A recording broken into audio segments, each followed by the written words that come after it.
사도행전 하면 제일 먼저 떠오르는 게 어떤 거예요? 표적과 기사와 능력입니다. 병자가 치유함받고 교회가 세워지고 능력 있게 복음 전가하는 것. 그런데 더 중요한 표적과 기사와 능력 전에 하나님이 먼저 하신 일이 있습니다. 바로 기다림입니다. 기다림. 예루살렘을 떠나지 말고 그곳에서 기다리는 겁니다.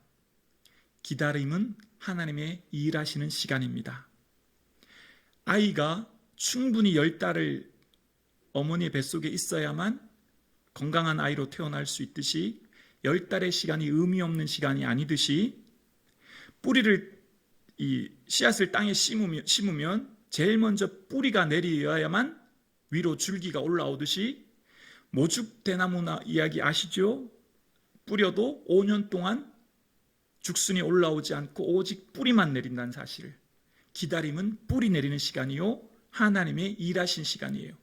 우리의 입장으로 보면 무의미한 시간이 기다림이에요. 가장 무의미해 보여요. 기다리는 게 얼마나 즐겁고 하나님 도대체 뭘 하시나 의문이 들어요. 그런데 기다림은 하나님의 일하신 시간입니다.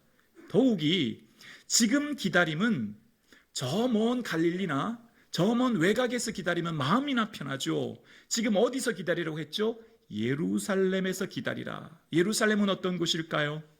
수치와 부끄러움의 도시입니다. 제자들은 예수님 모른다고 부인하고 십자가에 못 박자 다 도망갔던 부끄러움의 도시가 예루살렘이에요. 그러니까 예루살렘은 제자들에게 별로 유쾌하지 않아요. 내가 실수했고 잘못했고, 또 예루살렘은 예수님이 그렇게 원했던 우리 예수님이 부끄럽게도 수치스럽게도 십자가에 피 흘려 죽으셨던 그 장소가 예루살렘입니다.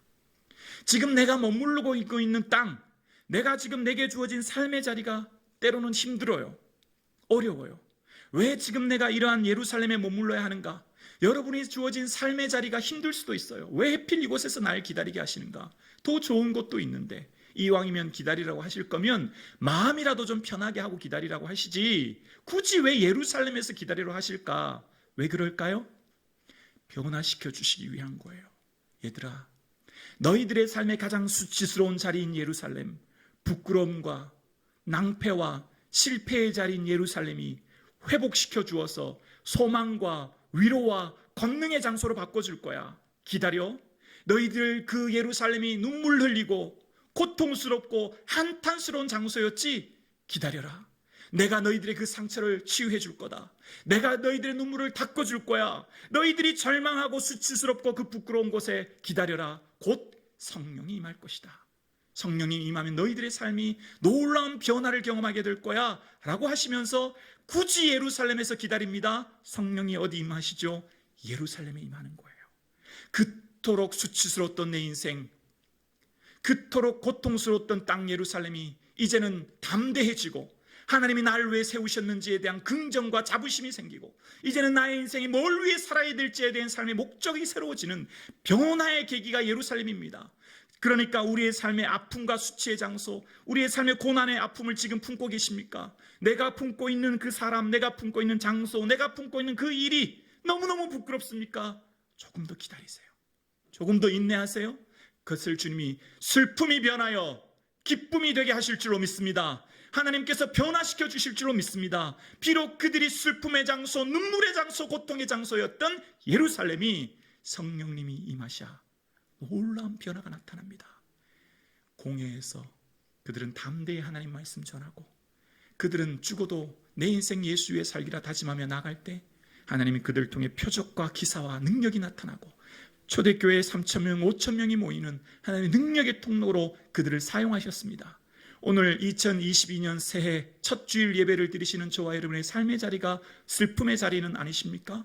통곡의 자리는 아니십니까? 아픔과 수치의 장소는 아니십니까? 내 개인과 내 가정과 내 삶의 혹 힘듦과 어려움의 자리로 내가 이 예배의 자리에 나와 있지는 않습니까? 염려하지 마세요. 기다리십시오. 하나님이 일하고 계시는 것입니다. 여러분의 삶 가운데 그 기다림을 통해 하나님은 일하고 계시는 것입니다. 우리의 삶 가운데 지금 기다려야 합니다. 하나님의 때를 바라보고 기다리는 것입니다. 기다림은 믿음입니다. 믿음 있는 사람만 기다리는 거예요. 이왕이면 예수님께서 부활하실 때 500여 형제와 그 제자들에게 보내실 때 너희가 성령을 받으라 라고 하시고 그 자리에 모든 사람이 순식간에 성령의 능력을 받으면 얼마나 좋겠어요. 그런데 하필 부활하실 때 성령 주시지 않으시고 기다리라는 겁니다. 기다림은 믿음을 말하는 것입니다. 기다릴 때 믿음이 드러나는 거예요. 믿음 있는 사람만 기다리는 거예요. 500여 형제가 주를 보았지만 오늘 15절에 보면 기다리는 사람은 겨우 120명입니다. 380명은 어디 갔단 말입니까? 믿음 있는 사람만 기다릴 수 있어요. 하나님의 때를 기다릴 수 있는 거예요. 하나님 날 통해 행하신 일을 바라볼 수 있는 거예요. 지금 저와 여러분 기다리십시오. 그것이 믿음이요, 그것이 우리의 능력이요, 그것이 우리의 힘이 될 줄로 믿습니다. 비록 여러분의 삶 모든 사람이 그 자리를 떠나도, 그 자리를 박차고 나가도 나만은 내 자리를 지키시고 나만은 내가 주어진 삶의 자리를 묵묵히 인내해 나가실 때 500여 형제에게 보이셨으나 기도와 말씀으로 기다리셨던 120명을 통하여 하나님은 초대교회를 이루셨고 그들을 통하여 예루살렘에 놀라운 능력이 나타나였습니다. 기다리면 반드시 떠날 날이 옵니다. 1장은 기다리지만 8장에 가면 흩어질 때가 오는 것입니다. 하나님의 때가 있는 거예요. 지금 비록 내 눈에 하나님의 때가 보이지 않아요. 하나님의 능력이 보이지 않아요. 그러나 우리는 기다립니다. 무엇으로요?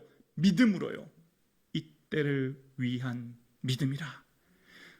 고난으로, 아픔으로, 고통으로 내 사방이 예루살렘으로 수치의 장소에 앉아 있을지라도 기다림은 믿음입니다. 이때를 위한 믿음이라. 지금 내가 주님 앞에 기다리고 나아갈 때 하나님은 우리를 통해 위대한 역사를 이루어 가실 줄로 믿습니다. 기도는 길어도 응답은 순간입니다. 기도를 주님 전에 오래도록 머물러 앉아있고 오늘에야 내일에나 응답해 주실까 기도하지만 하나님은 하나님의 때 응답은 순간에 이루어질 줄로 믿습니다. 오늘 사랑하는 성국중앙 가족 여러분, 새해가 되었습니다. 하나님의 크고 놀라운 능력은 기다림으로부터 시작합니다. 표적과 능력과 기사와 놀라운 은혜는 먼저 그 고통의 장소에서 기다림으로부터 일하시는 것입니다. 오늘 함께 예배드리시는 사랑하는 친구들, 공부하는 게 힘들어요. 너무너무 어려워요. 그런데 기다리는 거예요. 열심히 그 자리를 지키는 거예요. 어렵고 힘들지만 내가 내 주어진 자리에서 열심히 일하는 거예요.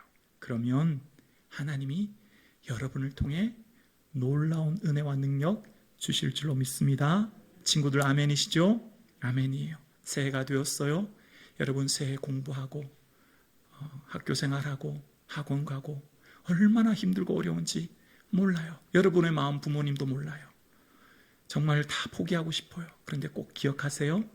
그 힘들고 어려운 것 조금만 인내하고 기다리면 하나님 여러분을 통해 놀라운 일을 이루실 줄로 믿습니다. 아멘. 기도드리겠습니다.